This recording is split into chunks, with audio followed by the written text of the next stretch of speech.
रुद्र पर जोर डालते कि वो रमा को तलाक देकर दूसरी शादी कर ले।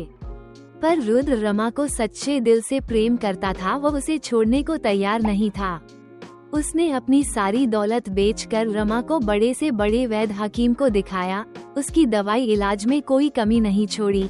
हर मंदिर गया, हर भगवान से सिर्फ एक संतान की मुराद मांगी, पर कोई लाभ नहीं हुआ। शादी के 10 साल तक वो दोनों बेऔलाद रहे। फिर एक दिन गांव में जोरदार बाढ़ आई, रुद्र और उसके घर की बची कुची संपत्ति बर्बाद हो गई। वो सड़क पर आ गए, खाने पीने की जोरदार कमी हो गई, तन पर फटे हुए कपड़ों से अपनी लाज बचाने लगे। कुदरत की ऐसी मार देखकर रुद्र टूट गया था। उसे कुछ समझ में नहीं आया वो क्या करे। फिर उसने सोचा कि पूरे परिवार के साथ दिल्ली जाकर छोटी मोटी नौकरी करेगा। वो अपने सारे परिवार को लेकर दिल्ली के मंगोलपुरी इलाके में छोटी सी झोपड़ी में रहने लगा। वो दिहाड़ी पर मजदूरी का काम करता था, जिसमें उसका साथ उसका पूरा परिवार देता था। घर के पुरुष मजदूरी करते थे तथा घर की महिलाएं फल बेचकर अपना गुजारा करती थीं।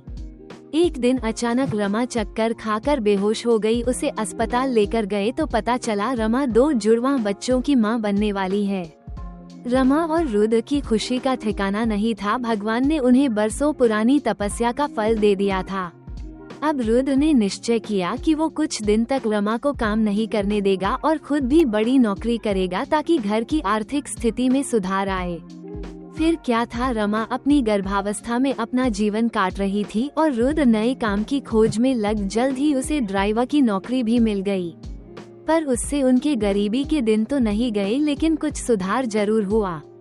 उधर गर्भवती होने के कारण रमा की तबीयत कुछ ठीक नहीं रहती थी, क्योंकि उसके गर्भ में 2 बच्चे एक साथ पल रहे थे। तो उसे पैरों में सूजन, कमर में दर्द, शरीर का वजन संभालने में परेशानी, रात में करवट बदलने में परेशानी, कभी मीठा तो कभी खट्टा खाने का मन करने जैसे लक्षणों की वजह से खासी परेशानी उठानी पड़ी।